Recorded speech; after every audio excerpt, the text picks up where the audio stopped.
I want to ask you about three things that happened to me in Dubai and just get your take on it. And this kind of came up when I was prepping for you. The first one is that I interviewed a guy on the show. His name is Jules Sullivan, also known as the sartorial shooter.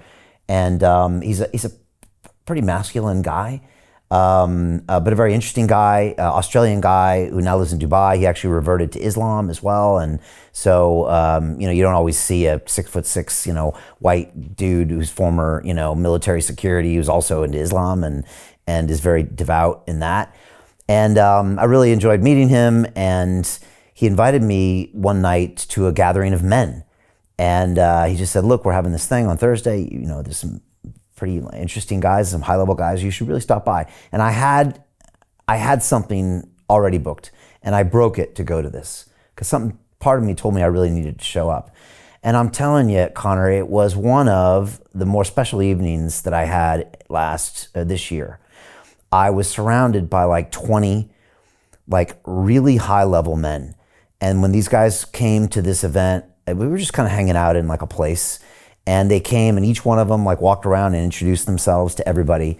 But these were high-level guys. They had charisma and presence, and yet they all treated everyone with respect. And it just the energy was just amazing to be there. And there were no women there, and there were no women invited. And that was okay. It was a time for us to hang out with each other. And I just pinged Jewel a few more times. I mean, Ramadan happened and there was a few issues, but I was like, when are you doing that Thursday again? Because I really want to go, and I hadn't felt that feeling in a long time. I've hung out with one or two guys, maybe that I know.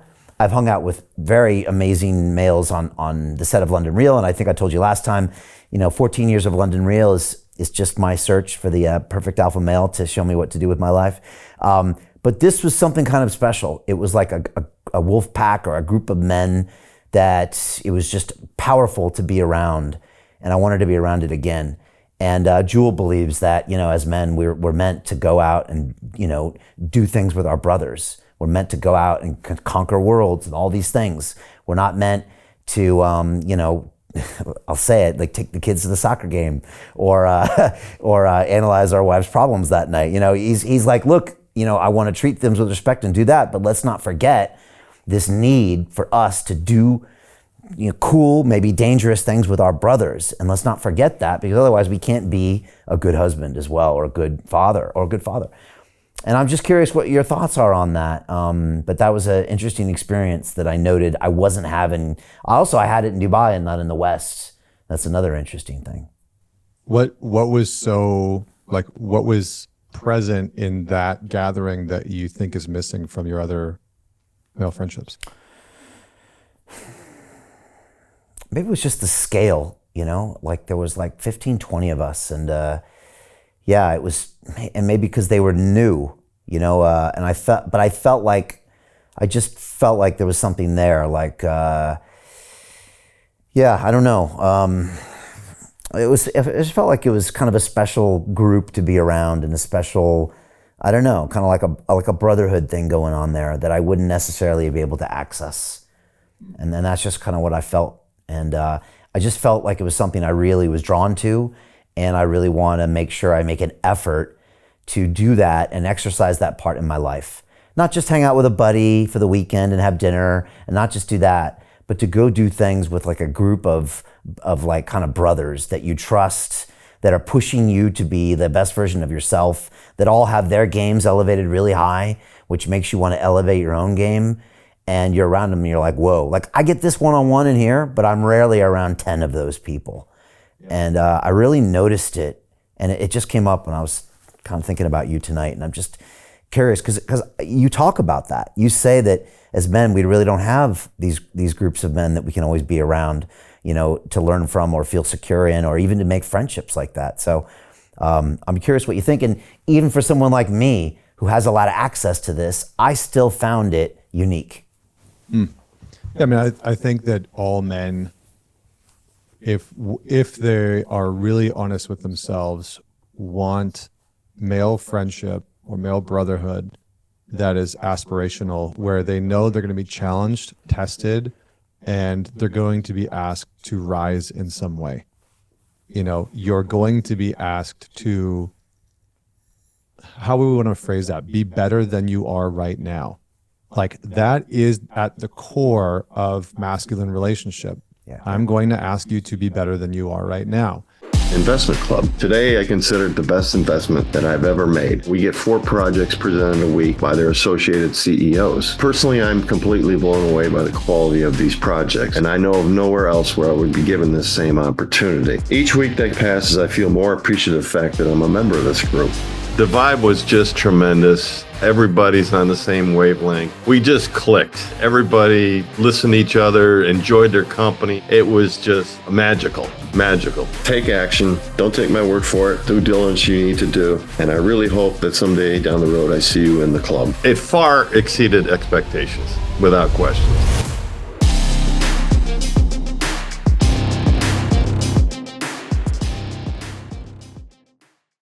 And in our group, so we have something called the Alliance, with about 1,000 members from around the world. And that's part of our ethos, is like, we call each other forward. I call you forward.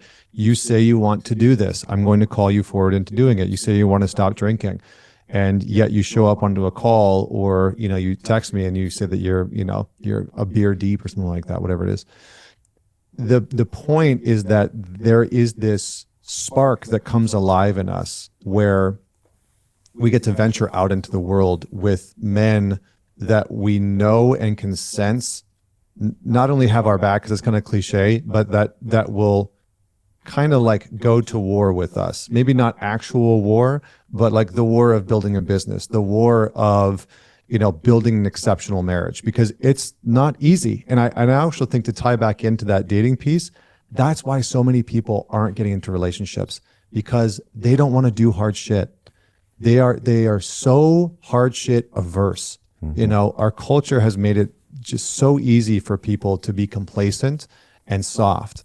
And, while relationships really are about love and connection and all those types of things, it still takes effort. It still takes a lot of, hard conversations and dedication and sacrifice. And I think I think that some people just do not want to do that. They're not willing to do that. So, but that brotherhood gives you that. You get to practice. It's like a training ground for you as a man to sharpen and hone that part of you that wants to go out into the world and build something meaningful and do something meaningful and become an exceptional or even better father or husband, and to have other examples of that. And this is something that I've talked about within Western culture and society, and maybe globally. I don't know enough about other cultures, but certainly within our culture, we've strip mined out male role models. So there's just this vacancy that there is no aspirational view of masculinity. We define masculinity today, first off, maybe for the first time in human history, women are largely defining what masculinity is within our culture. And secondly, how we define masculinity is by saying everything that you shouldn't do or be as a man. That's not aspirational. That doesn't give me any direction to move towards. And as men, we want a direction to move towards. For the majority of us, that's baked into our DNA. It's like part of our body and our psyche. It's like, I want a direction to move towards. And so when you get around other men that really are living exceptional lives and they're showing up in exceptional ways, and you appreciate them and maybe you admire them, or they're asking you very direct, hard questions and they're kind of getting into the weeds with you, it gives you something aspirational to move towards. And that is at the heart and soul of our masculine core, in my belief, is that we need other men that we want to move towards a bigger version of ourselves alongside. Yeah, and it has to be a group of only men. And that's what bothers me. Even in London now, one of these all men's clubs, they just had to start admitting women because of the times. But, there's a distinct time where you need to not have women around, because men can't be men when there's a single woman in the room. It just can't happen. And you can't get that, I need you to be better than you are now, 100% energy. You're only going to get that, I think, with men in the room. And that's why it's really, really important. And like you said, we need it.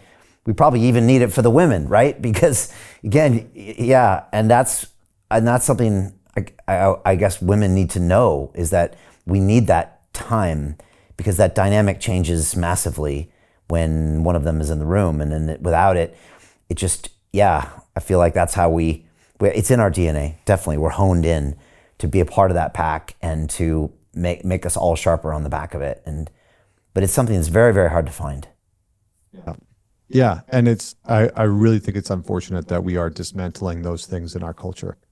Like I really fundamentally believe that we should absolutely have spaces for men and spaces for women, and I'm not talking about bathrooms, but I'm talking about like actual spaces. I mean, yes, bathrooms, but I'm also talking about spaces where we as men can gather and support one another, serve one another, call each other forward, and be able to see other iterations, other versions of men who create some type of aspirational desire within us. Like, man, that guy is an exceptional businessman. Whoa, he's an amazing father. I really appreciate that. I hadn't thought about talking to my kids about that, or talking it to them in that way, or setting that routine in place. And it's those types of things that I think we as men really need. And without it, we suffer, we struggle. Yeah, definitely. I think that's why I connected to that so much. Also, I didn't know what everyone did at that gathering, but I knew they were all at the top of their game, And that's interesting as well, because I didn't know like a specific thing about that. Sorry about that. I didn't know a specific thing about that, but I knew they were all at the top of their game, and I knew that being around them would force me to step up my game, and I wanted to be around them. That's all I knew. It's kind of wild how that works. And I hadn't felt that in a while. Hey, I know investing in crypto is scary. It takes a real leap of faith because there are so many scams, rug pulls, and bad actors out there. It's a dangerous business, which is why 95% of people lose all their money.